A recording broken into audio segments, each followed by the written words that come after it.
Un saludo a los compañeros de panel, a ustedes que están en esta sala. Quiero comenzar con algunas reflexiones. El tema que nos convoca en este panel son los valores éticos y vida democrática, definiciones en torno a cultura política. Voy a comenzar con un proverbio náhuatl que dice: la tierra será como los hombres sean. Y luego una reflexión del historiador Erich Hobsbawm, que plantea como una tarea de las más urgentes de este siglo XXI que los hombres y las mujeres vuelvan a los grandes proyectos, que vuelvan a una sociedad mejor, más justa y más viable. Si reflexionamos América Latina, los últimos años, todos los países, de hace ya más de 2 décadas, hubo el retorno a los procesos electorales, a los sistemas políticos bajo elección. Sin embargo, esa percepción y esa vivencia y ese deterioro, esa desafección de la política y esa duda de que la democracia sea el sistema político que mejor representa los valores democráticos y de que mejor expresa el Estado de Derecho, es el riesgo que hoy actualmente tiene la democracia y la política en América Latina y más allá de América Latina. La ética, digamos, que trasciende todas las culturas, es ese concepto de lo correcto. Se homologa el concepto ético con lo que es correctamente bien hecho, con lo que es equitativo, con lo que es justo, con lo que es equilibrado, con lo que es honrado, con lo que es transparente.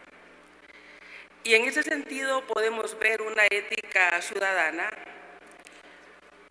una ética del funcionario y una ética de las instituciones. Y no siempre esto es coincidente o es coherente. Por lo general vemos una exigencia de ciudadanos por una ética pública, pero otra cosa es la ética del ciudadano en el desempeño de su tarea y otra cosa también es la ética institucional de los procesos, los procedimientos del servicio público. Y esta contradicción que se da es lo que vemos un paralelismo entre el concepto académico de la ética y la práctica política y la práctica en el sistema político. Podemos ver que, digamos, la política se practica, se ejecuta, se desarrolla en un contexto, en unos escenarios, en un sistema de poderes y de subordinación. Y no siempre estos espacios de la política, de las instituciones, son espacios que favorecen, promueven, benefician el comportamiento ético. Y ahí es cuando entra la contradicción entre la ética del ciudadano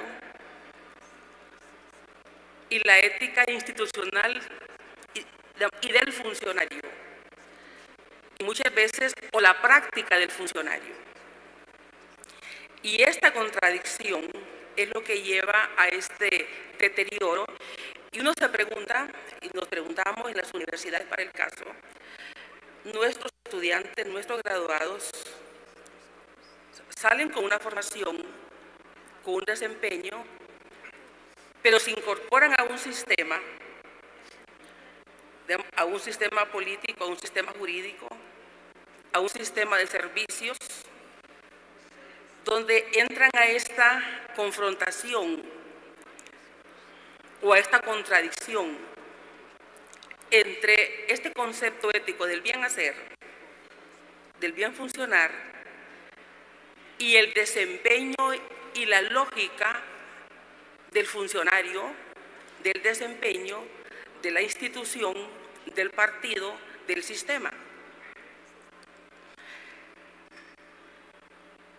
Esta ética del servidor público tiene que ver con el principio de integridad, de transparencia, de honradez, o tendría que ver con esto. Transparencia, honradez, integridad, de responsabilidad social, de compromiso. Pero esto viene a ser la vida real, viene a ser el ejercicio real de estos valores, en qué escenario se están reproduciendo. ¿Tiene el Estado los espacios, digamos, suficientes, los ha creado, los reproduce, los desarrolla para un desempeño ético, o el Estado más bien crea un paralelismo funcional que puede ser más efectivo cuando se contravienen los valores y los principios que cuando un funcionario hace uso de prácticas y valores correctas? Ese paralelismo en el Estado, donde los espacios institucionales postergan, retienen, detienen, desvían procedimientos. Cuando un funcionario se desempeña con una ética correcta, está enviando un mensaje de sanción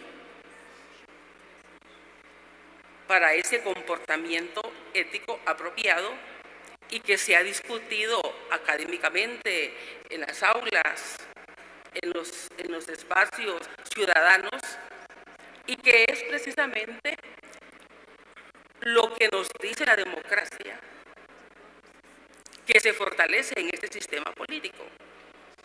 Pero cuando encontramos que estos espacios institucionales más bien favorecen las prácticas corruptas, inapropiadas, son más rápidas, más ágiles, más efectivas, más prontas, hay entonces la comparación de dos sistemas dentro del mismo Estado. Y obviamente hay una distorsión y un sentido de aprendizaje pragmático de unas formas y unos estilos que son inconsistentes con lo que debe ser un sistema político donde se fortalece el Estado de Derecho y donde se fortalecen los derechos ciudadanos. Cuando nosotros vemos los valores democráticos, la vida democrática, y cuando vemos la informalidad de las instituciones o ese funcionamiento de la informalidad que resuelve y que nuestras sociedades en un alto porcentaje crecen y se reproducen en un sistema informal con un paralelismo, pero que resuelve y que es más, hasta puede producir movilidad social. Porque tenemos amplios sectores en nuestros países que se reproducen al margen de los sistemas formales, que se reproducen en contra de las normas, que se reproducen en contra de las leyes, y que con todo esto tienen capacidad para ese ascenso social, para la movilidad social, para el reconocimiento social.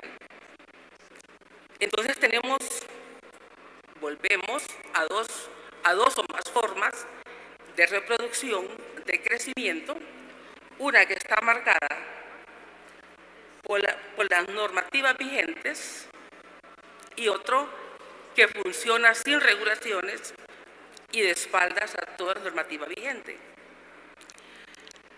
De ahí que la crisis de la política, la poca credibilidad de los sistemas, la desafección y lo que estamos viendo en todos nuestros países, la pregunta que nos hacemos cuando conversamos de estos temas es si el Estado tiene capacidad de resolverla, de reorientarla, porque es producto de este mismo sistema político.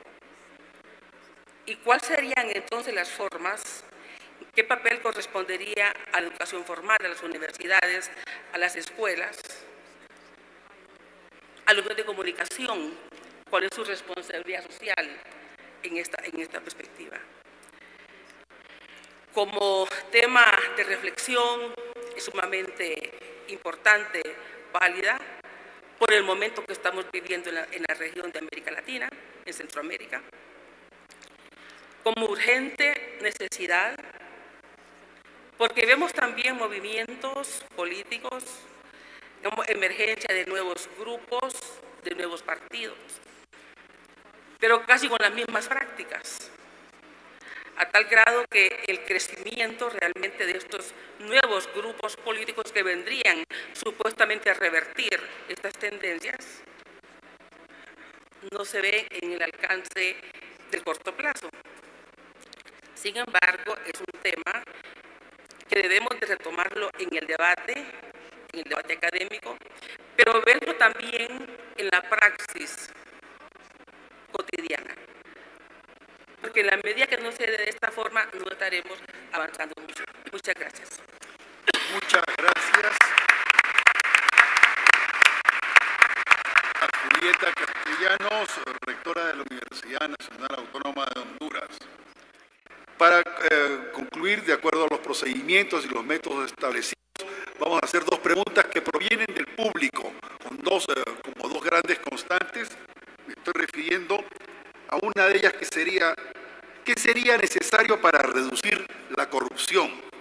Y la segunda pregunta es, ¿cómo podemos tener políticos que tengan buenos valores?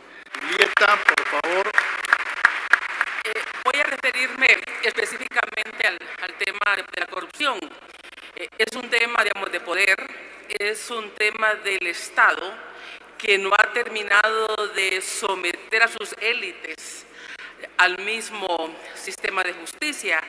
Es un tema donde las personas son tratadas de forma diferente y eso tiene que ver con la cooptación de instituciones. El tema de la corrupción y la política, digamos, no pudiese haber un político que no es corrupto si no tiene poder.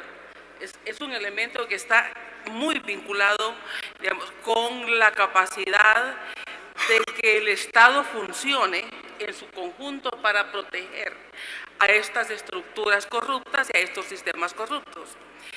No creo que se resuelva desde el poder mismo, sino que tendría que ser con un ejercicio ciudadano. Lo estamos viendo en muchos países, lo estamos viendo en Centroamérica, donde es el ejercicio ciudadano el que está siendo capaz de revertir esa relación.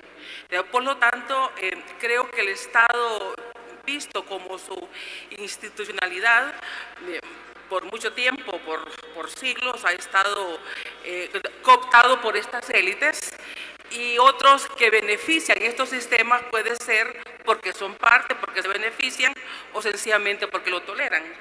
Hoy con el tema del crimen también en nuestras sociedades es uno de los grandes riesgos de la democracia. O sea, estamos frente a un riesgo, quizás el mayor riesgo desestabilizador de la democracia. Y es la violencia criminal cuando están penetrando las mismas estructuras del Estado. Están financiando partidos políticos, están financiando campañas. El Estado va a ser capaz de ponerle límites a estos poderes fácticos. Eso es el gran dilema frente al que estamos y creo que tiene que ver con el futuro mismo de la democracia. Muchas gracias, Julieta.